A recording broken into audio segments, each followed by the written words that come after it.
Friends, welcome back to my channel. అందరూ ఎలా ఉన్నారు? బాగున్నారా? మేమైతే చాలా బాగున్నాం. మీరు కూడా బాగుండాలని దేవుని మనస్ఫూర్తిగా కోరుకుంటున్నాను.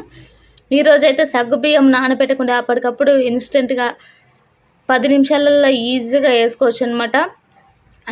ఈ రెండు వేసి చేయండి, చాలా అంటే చాలా టేస్టీగా ఉంటాయి సగ్గుబియ్యము వడియాల్లోకి. ఓకేనా?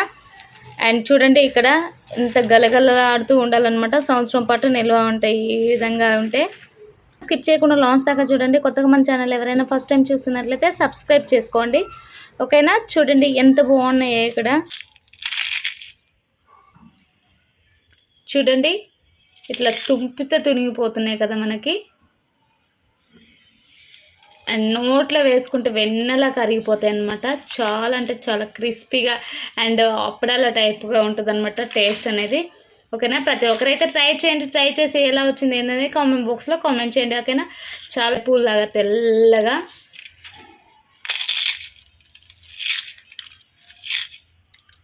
ఇంకా లేట్ చేయకుండా ప్రాసెస్ ఏంటో చూద్దామా. ఇప్పుడు ఒక కప్ అయితే తీసుకోండి. కొలతల ప్రకారం చూపిస్తాను. వీడియో అనేది ఎక్కడ స్కిప్ చేయకుండా చూడండి. ఎక్కడ స్కిప్ చేయకుండా చూస్తేనే మీకు వీడియో అనేది అర్థమవుతుంది అనమాట. ఓకేనా? ఇక్కడైతే ఒక కప్పు సగ్గుబియ్యం అయితే తీసుకున్నాను. అలాగే ఒక మిక్సీ జార్ తీసేసుకొని ఈ ముందుగా మనము కొలిచి పెట్టుకున్న సగ్గుబియ్యం ఉన్నాయిగా, ఇదైతే మిక్సీలో వేసేసుకొని మిక్సీ అయితే పట్టేసుకుందాం అనమాట. అండ్ సగ్గుబియ్యం నానబెట్టి 2 hours తర్వాత చేస్తామన్నమాట వడియాలు. అలా కాకుండా టైం అయితే సేవ్ అయిపోతుంది అనమాట ఈ విధంగా చేస్తే. ఓకేనా? వీటైతే ఇప్పుడు మిక్సీ పట్టేసుకుందాం. మరీ మెత్తగా పట్టుకోవద్దు, మరీ బరకగా పట్టుకోవద్దు, మీడియంలో పట్టుకోవాలి. రవ్వలాగా రావాలన్నమాట. ఓకేనా? ఇప్పుడైతే మిక్సీ పట్టుకుందాము. అలాగే ఒక గిన్నె తీసుకొని మనం ఏ కప్తో అయితే మనం సగ్గుబియ్యము తీసుకున్నామో అదే కప్తో అయితే కొలత ప్రకారంగా 3 కప్పుల వాటర్ అయితే తీసేసుకోండి ఒక గిన్నెలోకి. ఓకేనా? ఇప్పుడైతే మనము ఇంకా మిక్సీ పట్టుకున్న సగ్గుబియ్యం పౌడర్ ఉంది కదా, ఇదైతే దీంట్లోకి వేసి ఒక 5 to 10 minutes పక్కన పెట్టేసుకోండి. మనము మూత పెట్టేసి పక్కన పెట్టండి. అలాగే ఇప్పుడు దీంట్లోకి అయితే కారం కోసము నేను స్పైసీగా ఉండడం కోసం ఒక 4 పచ్చిమిర్చి అయితే తీసుకుంటున్నాను. మీకు ఎక్కువ కావాలనుకుంటే, కారం ఎక్కువ కావాలనుకుంటే ఒక 5-6 అయితే తీసుకోండి, సరిపోతుంది. ఓకేనా? అలాగే టేస్ట్ కోసం కొంచెము కరివేపాకు అయితే తీసుకుంటున్నాను. కరివేపాకు చాలా మంచిది హెల్త్కి అండ్ అన్నిట్లో ఉండాలి కాబట్టి నేనైతే ఈ విధంగా వేసా. అలాగే ఇంకా మిక్సీ అయితే పట్టేసుకున్నా, బరకగా పట్టుకోవాలి ఈ విధంగా. ఓకేనా? ఇది పట్టుకునే లోపు మనకు సగ్గుబియ్యం పౌడర్ అయితే నానిపోయింది. చూడండి, ఇప్పుడు వాటర్ అనేది అయితే మొత్తం పీల్చేసుకుంది అనమాట. ఇలా చేయడం వల్ల ఏంటంటే తొందరగా నానిపోతుంది అనమాట. ఓకేనా? అండ్ అలాగే డైరెక్ట్ వేయచ్చు మిక్సీ పట్టి కూడా. కాకపోతే అది లేట్ ప్రాసెస్ అవుతుంది కదా, నానబెట్టకుండా ఉడకడం చాలా టైం పడుతుంది అని చెప్పేసి అలా నానబెట్టుకుంటున్నాం. ఓకేనా? ఇంక ఇప్పుడు స్టవ్ ఆన్ చేసి మళ్ళీ ఒక గిన్నె పెట్టేసుకొని మళ్ళీ ఇందులోకి అయితే ఒక 5 కప్పుల వాటర్ అయితే తీసుకోవాలన్నమాట. అక్కడ 3 కప్పుల వాటర్ తీసుకున్నాం కదా మనము నానబెట్టుకోవడం కోసం, ఇక్కడ 5 కప్పులు అయితే వాటర్ తీసుకోండి, సరిపోతుంది అనమాట. మొత్తము 1 కప్పు సగ్గుబియ్యానికి 8 కప్పుల వాటర్ అయితే సరిపోతాయి అనమాట. ఓకేనా? ఇక కొంచెము వాటర్ హీట్ అయినాక తర్వాత ఒక స్పూను నువ్వులు వేసుకోండి, ఒక స్పూను జీలకర్ర వేసుకోండి. ఈ 2 అండ్ కరివేపాకు వేయడం వల్ల టేస్ట్ అనేది బాగా వస్తుంది అనమాట. నువ్వులు అనేది టేస్ట్ బాగుంటుంది. ప్రతి ఒక్కరైతే ట్రై చేయండి. అండ్ అలాగే టేస్ట్కి తగ్గినట్టుగా సాల్ట్ నేనైతే ఒక స్పూన్ తీసుకున్నాను. ఒకవేళ అలాగే మనం ముందు దంచిపెట్టుకున్న కొత్తిమీర అండ్ మీకు కొత్తిమీర కావాలనుకున్న కొత్తిమీర వేసుకోవచ్చు. పచ్చిమిర్చి అండ్ కరివేపాకు అయితే వేసేసుకున్నా. ఇంకా నీళ్ళు అయితే మరిగిపోతున్నాయి. వీటిని అయితే ఒకసారి అయితే వీటిని అన్నిటిని కలుపుకుందాము. ఓకేనా? అండ్ ఇందులో కొత్తిమీర వేసుకున్నా కానీ బాగుంటుంది అనమాట. ఒకవేళ మీకు 2 కప్పుల సగ్గుబియ్యం తీసుకున్నారనుకో 16 కప్పుల వాటర్ అయితే పడుతుంది అనమాట. ఈ విధంగా చేసేసుకోండి. ఓకేనా? ఇంకా నీళ్ళు మరిగేలోపు అయితే వీటిని అయితే వేసేసుకుందాం. ఓకేనా? ఇందులోకి వేసేసుకొని ఒక 10 to 10 minutes పడుతుంది అనమాట. అండ్ అది ఉడికి దగ్గర కావాలి కదా. ఇది వేసేసిన తర్వాత ఒకసారి అయితే ఈ విధంగా కలుపుకోండి.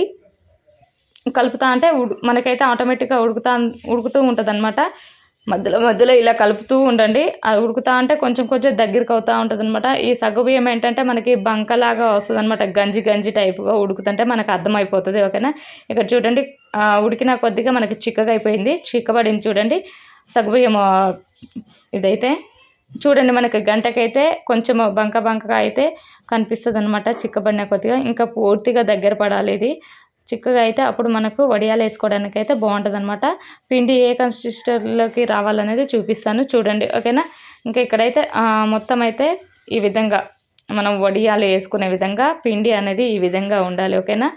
చూడండి, మనకి ఇది వాటర్‌లాగా కనిపిస్తది. సగ్గుబియ్యం కాబట్టి ఆ విధంగా కనిపిస్తది. ఓకేనా?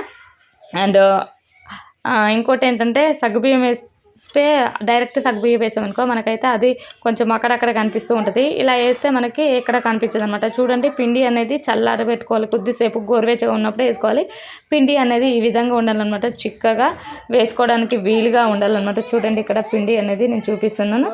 ఈ విధంగా ఉండాలి. మనకి నువ్వులు, కరివేపాకు అవైతే భలే కనిపిస్తున్నాయి అనమాట. టేస్ట్ మాత్రం బాగుంటాయి ఇవి వేయడం వల్ల.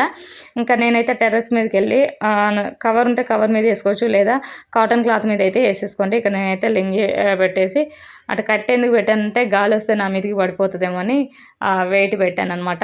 ఇంకా మొత్తం అయితే ఈ విధంగా వేసేసుకుంటున్నా. వాటర్ లాగా అనిపిస్తాయి కదా మనకి, అవి వేయంగానే మనకైతే కనిపించట్లేదు అనమాట. ఎండిన తర్వాత కనిపిస్తుంది మనకి. ఇంకా మొత్తం అయితే గంటతోటి ఈ విధంగా చిన్న చిన్నగా వడియాల్లాగా వేసుకుంటే సరిపోతుంది అనమాట. చూడండి ఒక సైడ్ వేస్తుంటే ఇంకో సైడ్ ఆరిపోతూనే ఉందన్నమాట హీట్కి. పైన హీటు ఈ హీట్కి రెండిటికి తొందరగా గుంజుకుంటుంది అనమాట. 2 days సరిపోతుంది ఇవి ఎండడానికి. ఓకేనా? ఇంకా మొత్తం అయితే ఈ విధంగా వేసాను ఫ్రెండ్స్ నేను. అండ్ సాయంత్రం కల్లా చూడండి ఎలా అయిపోయినాయి మనకి, మంచిగా ఎండినాయి కదా. ఒక్క రోజుకి సరిపోతుందిలే, కానీ మళ్ళీ మనము ఎక్కువ రోజులు నిల్వ ఉంచుకోవాలంటే మంచిగా ఎండాలన్నమాట. 2 days అయితే పడుతుంది అనమాట. 2 days కాదు, 1 day మార్నింగ్ వేసామనుకో మంచిగా ఎండిపోతాయి. నెక్స్ట్ డే ఒక 2-3 hours పెట్టుకుంటే ఈ విధంగా బిగుసుకుపోతుంది అనమాట. అండ్ నేను సాయంత్రం కాగానే ఇంటికి తీసుకెళ్ళాను కాబట్టి ఇవి ముడుచుకున్నాయి అనమాట. దగ్గరికి పెట్టేసినాయి కదా, అందువల్ల అది అయింది. కవర్ అయితే మంచిగా ఉంటుంది. ఓకేనా? ఇంకా ఇంట్లోకి అయితే తీసుకొచ్చాను. చూడండి ఇవన్నీ బిగుసుకుపోయినాయి అనమాట. బాగా ఎండిన తర్వాత ఈ విధంగా అవుతాయి. అండ్ లింగి గుడ్డ కాబట్టి, క్లాత్ కాబట్టి ఈ విధంగా బిగుసిపోయింది. అదే మనం కవర్లో వేసుకుంటే ఇలా ఉండదన్నమాట. డైరెక్ట్ లేస్ వస్తుంది అండ్ బిగుసుకుపోదు అనమాట. ఇది క్లాత్ కాబట్టి ఇలా ఉంటుంది అనమాట. ఇంకా పర్సేసుకొని మొత్తము బ్యాక్ సైడ్ తిప్పేసుకొని వాటర్ అయితే బాగా చల్లుకోవాలి. అదే రవ్వ వడియాలకైతే లైట్గా క్లాత్ అనేది తడిగా ఉంటే సరిపోతుంది. దీనికి మాత్రం క్లాత్ మొత్తం తడవాలన్నమాట. మనము బట్టలు పిండితే ఏ విధంగా తడుస్తుందో ఆ విధంగా తడవాలి. ఎందుకంటే ఇది కొంచెము గంజి ఉంటుంది కాబట్టి నానడానికి కొంచెం టైం పడుతుంది. అండ్ చల్లగానే వెంటనే రాదు. రవ్వ వడియాలు అయితే ఈజీగా వచ్చేస్తాయి. సగ్గుబియ్యం వడియాలు అయితే అలా రాదనమాట. ఓకేనా? ఇంకా నేను చూపించిన విధంగా అయితే నీళ్ళు చల్లుకొని కొద్దిసేపు 2 నిమిషాలు నానిన తర్వాత మొత్తము ఈ విధంగా తీసేసుకోండి. అండ్ మనం తీసుకునేటప్పుడు కూడా మన చేతిలోకి గంజి అనేది అంటుకుంటూ ఉంటుంది అనమాట. చూడండి నేనైతే ఇక్కడ చూపిస్తున్నాను. వాటర్ చల్లినాక ఏ విధంగా తీసుకుంటున్నాను అనేది. అండ్ నానాలి, మంచిగా నానితేనే వస్తాయి. మనం చల్లగానే తీసినా కానీ ఒక్కొక్కసారి అయితే విరిగిపోతాయి అనమాట. అవి రావు, చాలా గట్టిగా అయిపోతుంది కదా, గంజిలాగా విరిగిపోతాయి అనమాట. ఓకేనా? నానిన తర్వాత మంచిగా తీసేసుకోండి, వస్తాయి. ఓకేనా? ఇంకా నేనైతే మొత్తం ఈ విధంగా తీసేసుకుంటాను. చూడండి ఎంత బాగున్నాయో. అండ్ మనకి అక్కడక్కడ జీలకర్ర అవి ఇవి కనిపిస్తుంటే భలే కనిపించింది అనమాట. అండ్ చూడండి ఇక్కడ ఎంత పలుసగా వచ్చాయో, బాగున్నాయి కదా ఫ్రెండ్స్. ఇంకా నేనైతే చాటలోకి అండ్ ప్లేట్లోకి అయితే తీసుకున్నాయి. చాలా అంటే చాలా వచ్చాయి మనకి 1 కప్పు సగ్గుబియ్యానికి. ఇంకా వీటిని అయితే తీసేసుకొని తడిగా ఉంటాయి కదా, మనము వాటర్ యాడ్ చేసి తీసినాం కాబట్టి ఒక 2-3 గంటలు అయితే మళ్ళీ ఎండలో పెట్టుకొని బాగా వెండేలాగా అయితే చూసుకోండి. ఓకేనా? ఇంకా చూడండి ఇవైతే ఎండిపోయినాయి. 2 గంటల తర్వాత గలగలా అంటున్నాయి అనమాట. సౌండ్ అనేది ఈ విధంగా రావాలి. ఓకేనా? అండ్ ఈ విధంగా వస్తే సంవత్సరం పాటు నిల్వ ఉంటాయి అన్నమాట ఇవి. ఓకే,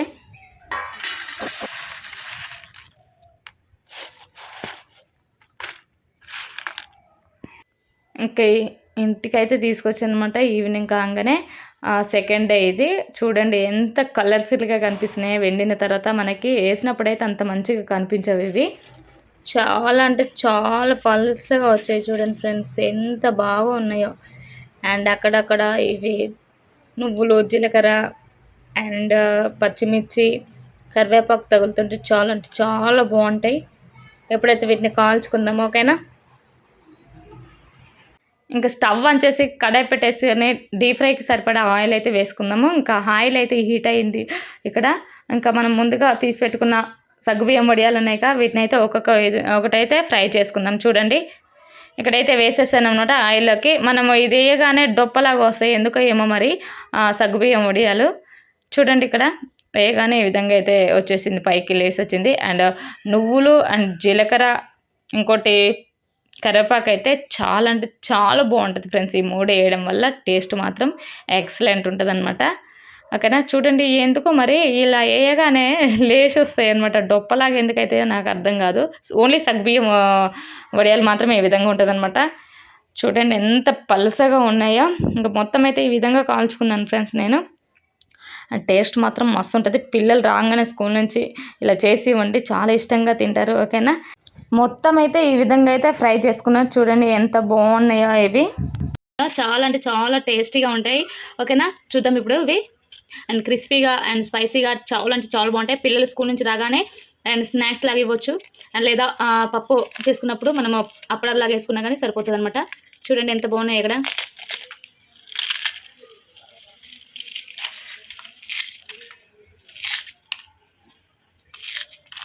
వీడియో అయితే ఇదే ఫ్రెండ్స్. మీ అందరికీ నచ్చిందని అనుకుంటున్నాను. నచ్చితే కంపల్సరీగా లైక్ చేయండి, షేర్ చేయండి. మన ఛానల్ సబ్స్క్రైబ్ చేసుకోండి. Thank you for watching. Bye friends.